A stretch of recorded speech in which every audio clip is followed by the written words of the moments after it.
Hello guys, welcome back to another episode of Paris and Bazcast, where we bring to you new guest speakers to talk about topics that impact property management, sales and finance. Today we are joined by Tim Spencer from Mulpha. Hello Tim. G'day. Welcome. Thanks for having me. No worries. And the topic of discussion today is Norwest Smart City. A lot of you that are in the Hills District would have heard a lot about the future of what's coming in this area. So we've got the man behind it all. He's going to be talking to us about what is planned, what's coming up, and if you have any particular questions, feel free to ask them. We are live on 3 different mediums, so feel free to ask those questions. We can answer them as we go live. So without further ado, let's get this started. Thank you for joining us. Just to begin with a bit of background about yourself and Mulpha and their vision.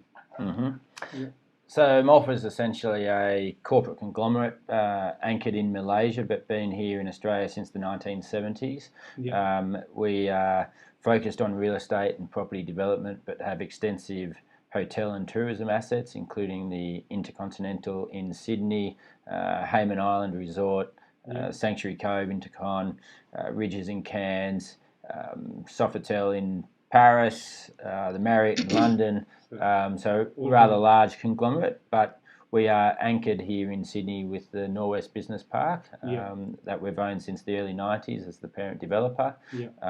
We have enough stock left to last us for another 20 plus years. So for us, it's a major asset and a major part of the personality and who we are in terms of a corporate culture. No, very good. So, in terms of the vision and the smart city that we always we're hearing about lately, what exactly is a smart city?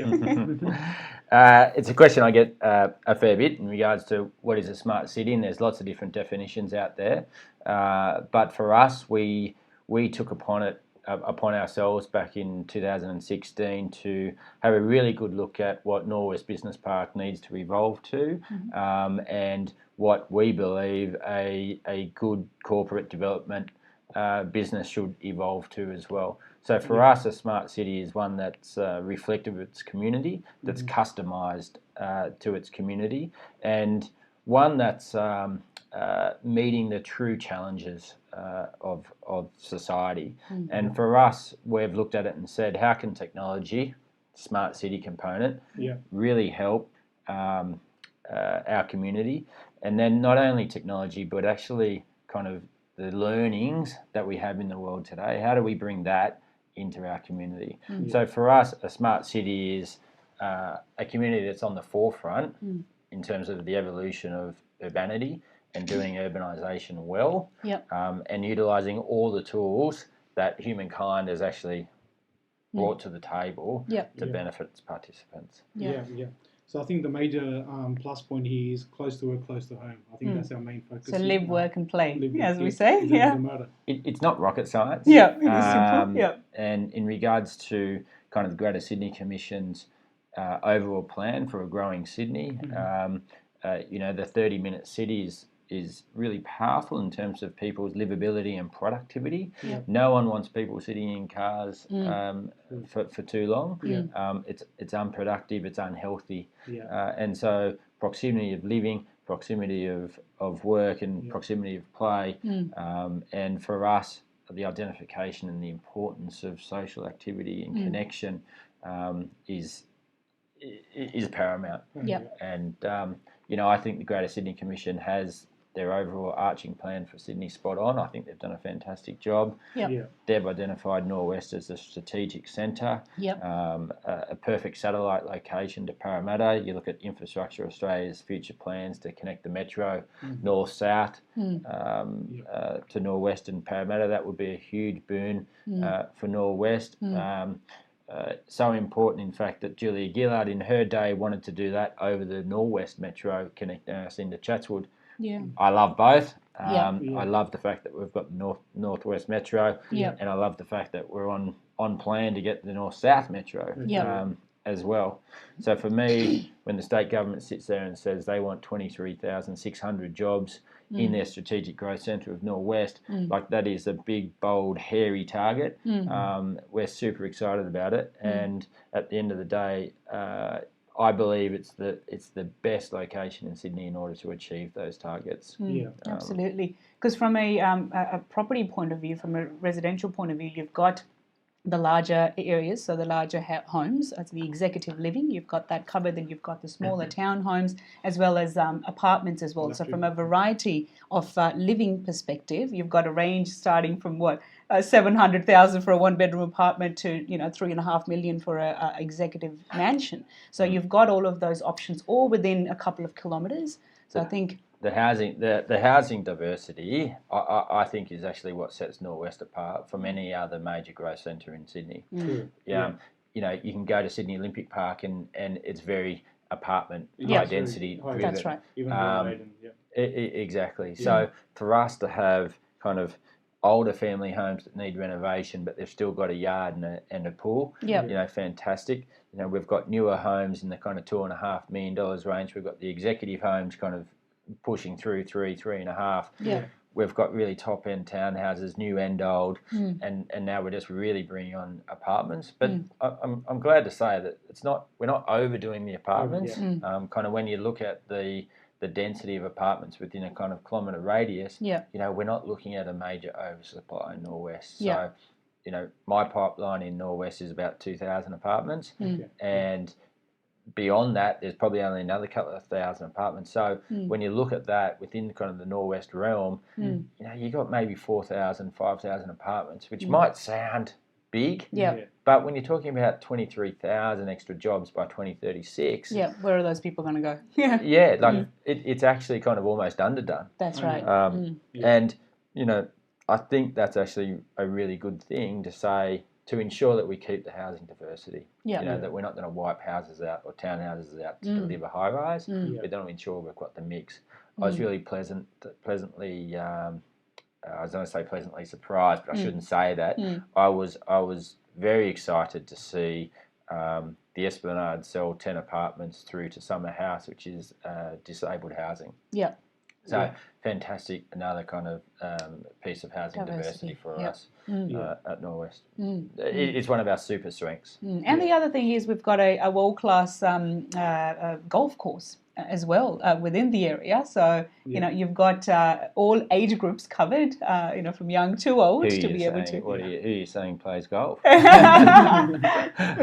Hint. But it's, you don't find that in a lot of areas. So we've got good variety of spaces in that regard. The public open space within the bounds of Norwest City and the boundaries of the development, and a lot of people forget that Norwest Business Park is a development. It's just grown beyond some people's comprehension in terms of understanding what a development is. We've got 46 hectares of public open space. We've got 3 waterways. So in terms of the green overlay and the blue overlay, there aren't too many places in Sydney that have that underlying infrastructure that Norwest has.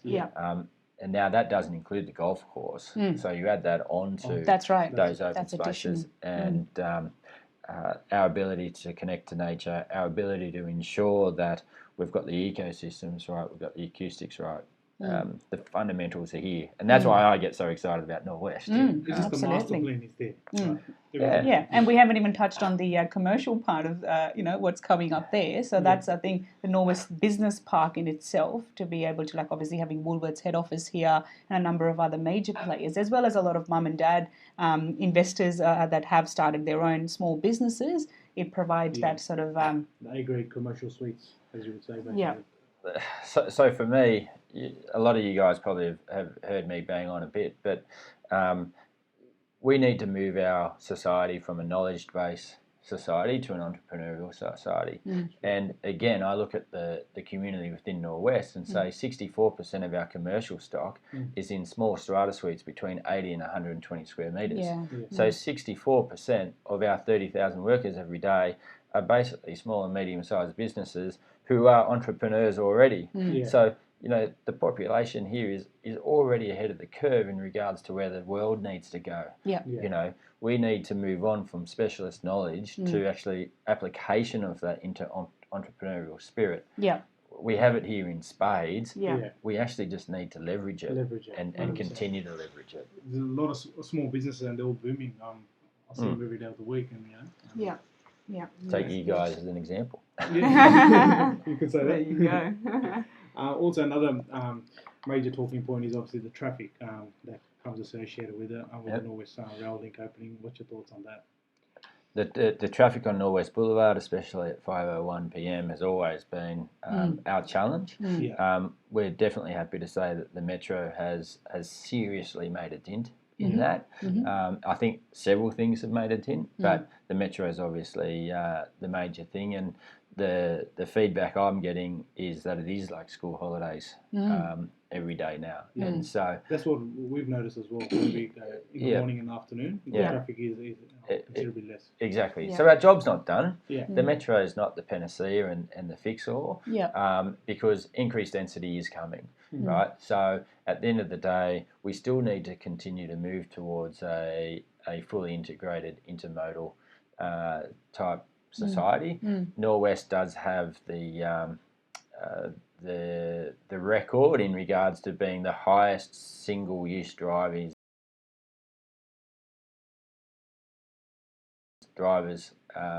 in Sydney. So 91% of our drivers will drive by themselves to work every day, right? That's a huge number. That's not great for the climate either. So for us, we still need to encourage what I call consumer behaviour change, and it will take time to do that. But the Metro's taken a big step into that. But we still need to deliver better walking paths, cycling paths, shuttle services, carpooling services. All of those things are actually part of our integrated transport strategy. Very, very good, very good. In terms of property prices, obviously with the booming Norwest, smart city coming up, the rail link. What's your thoughts on the prices? Yeah. So, look, I was just saying before, there's three very clear step changes in pricing. When infrastructure is announced, pricing normally goes up. When infrastructure actually starts under construction, prices go up. And when infrastructure actually lands on the ground, prices go up. So with the Metro opening in May, we definitely saw a significant step change there from a residential point of view and a commercial point of view. I think if you look at the stats, commercial has probably gone up 20%, doubled probably over the last 4 or 5 years. It held in a static zone there for a while when the Metro was on and off and on and off. But for us, the most exciting thing is also the station sites coming to town, and Landcom, being the government, selling those with some pretty hefty requirements. So, they are going to drive a real step change in the quality of the commercial buildings being built at Norwest. So they will be driving an A-grade office fit out and some very high sustainability requirements. So, the government is leading the charge there, which will ensure that the rest of the developers have to follow, because there's no point in building a building that goes head to head with a superior building at the same time. Exactly. So I'm really excited. Our Bond project, which is our next commercial building, which should see a bulldozer on site before Christmas. We're at the tender on that at the moment. I'm super excited that's an A-grade building, made out of timber, great point of difference. It's the start of the change. It's fantastic. And that's the first timber building as well in Norwest. Commercial building. Commercial building. So residential was. So we built a residential tower, the Aveo residential tower. Is out of timber. So that should be something special. So what exactly, from a entertainment point of view, there was talks about cinemas, especially around the Norwest private hospital around that area. What exactly is coming up? So to visualize, from the changes. Obviously, we've seen some changes already. Where we've got the Maccas that has opened. That's the important one. The first class Maccas, then the Coles 5-star McDonald's, then the Coles. Not quite fitting in with our wellness strategy. I know. It's a reality. reality. But hey, look, they've got grilled and wraps as well. So hey, you got to promote I'm an eater. Then you've got the Coles petrol station moving next to them. Yep. So what else is happening in the immediate, couple of years that people would be seeing the changes in the area? Yeah. So for us, obviously, Macca's was actually located down at the Bella Vista station site, and so enabling them to move up onto Norwest Boulevard was a part of unlocking that station site. Again, Shell service station moving up to adjacent to Macca's is again giving us the ability to unlock the Coles supermarket Market Town site. In regards to F&B and entertainment that's coming, there's a whole kind of range of things that are on the cards. A lot of it does depend on planning. Yeah, of course. But we are happy to see the Esplanade retail and F&B come to the market very strongly. Facing the lake, we are looking hard at how we activate hopefully the Lancome station sites as quickly as we can. I think there's I don't know if it's open yet, but Hatted Restaurant opposite the Norwest station. It's very close. So it's just starting to get that next level of calibre of F&B and entertainment. It is super critical for us. Helping the vibrant culture. Especially the night culture. I mean, a lot of Uber Eats and restaurants are the booming businesses now because people enjoy that time out. And we opened the whole cafe at Haven Retail about 2 months ago, and that's been going really, really well. That's a reasonable sized cafe at 200 square metres. We've leased the 2 retail shops behind that to actually a wellness spa called Haven Float. So hopefully that'll be opening its doors before Christmas. So that is really exciting. That plays into our whole wellness initiative. For us, it's something that the park's probably been lacking for some time, so we're trying to be really aggressive to get that going. Very good. And we're just discussing prior to coming online our next residential project. What else is coming up? Can't give away too much, but we are strategizing around bringing something to the market within the next 6 months. We're trying to consider whether that's a boutique proposition or or something a bit bolder. We do have our townhouses underway and coming to stage 3, coming to the market. I think next week actually. I should know that day. I should be advertising that. I think it's the 2nd of November, Malia. She'll probably correct me. So there's a fair bit coming. That's coming up. And look, I sit on the Norwest Association, which essentially looks after all of the development applications within the park before they go to council. And I am very excited about what I'm starting to see from other developers coming to town. So there's plenty coming. I just can't wait, really. It's exciting. There's another commercial building coming up on the edge of Edgewater and Norwest Boulevard as well. I think that's another commercial building on 50th Century Circuit. So that's underway. And now Smart Talks, Norwest Smart Talks, what are they all about and how often are they run and how do people get involved in that? Smart Talks. I think the next one's on the 4th of December. I've got that right. Look, Smart Talks are actually meant to be our engagement tool with the local community and the update in regards to where Norwest is at and the initiatives that we're working on. We're looking to try and make that more engagement or more engaging as opposed to just you guys having to listen to me present and ask questions. So one of our initiatives is our lifelong education initiative. And we've just closed an EOI for a tertiary university here in Norwest, and that's really exciting. More news on that soon. But what we are very passionate about is connecting education into businesses. And so our next Smart Talks is actually going to be centred around how we continue to facilitate and engage with our local schools and our local education structures. And so for us, we're going to be inviting businesses to come and discuss different ways about how to do that. I think very exciting. There'll be a groundbreaking initiative. Yeah, To the University of Norwest this area. with education. Yeah.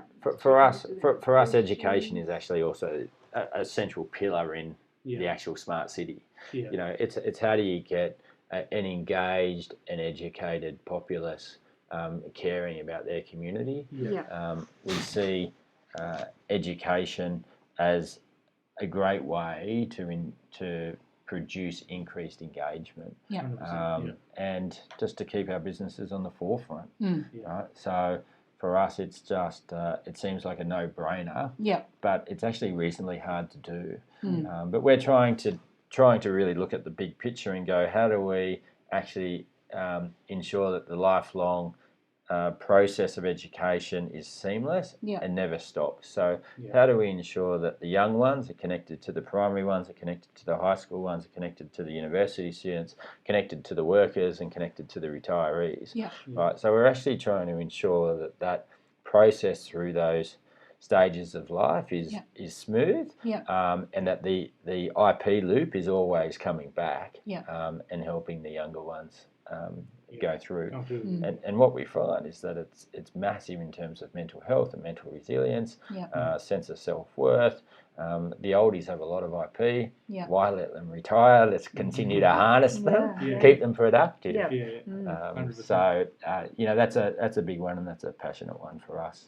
Mulpha already has the hotel school, Sydney, the hotel school Melbourne. We're just about to open one in Brisbane. We own an digital education platform called Education Perfect. That's come out of NZ. That's a really exciting kind of digital learning platform. So from a corporate point of view, we're very attuned into that education space, and we just think it's so critical. Absolutely. Very good. Well, there you go. I think we've covered a lot of ground there. If there's any questions, still feel free. I've got a lot of people watching, so thank you for tuning in. And we're happy to take your questions afterwards as well, if it's something that you remember. Anything else? Any final words? Come on the journey. It doesn't just get delivered. At the end of the day, please reach out through norwestcity.com.au to us. Don't think any idea is too small or too silly. At the end of the day, it's about delivering a future city together. And you can't sit back and rely on or expect your government to do it. Never allow that, or never expect that. And don't think that your developers can deliver it either. They need your support, and so definitely reach out. No worries. Thank you. Perfect. Well, thank you so much for your time, and do tune in. Not next week, the week after. My brother's getting married, so I'm going to be off for that on the next Thursday. So do tune in the next time. We've got another exciting guest speaker, and we've also got the Novaks coming in on the 31st, the Halloween Thursday, to talk about property in 2030 and what the future, especially with technology and social media, would be like. Thank you so much for your time. We'll see you guys next time. Thanks.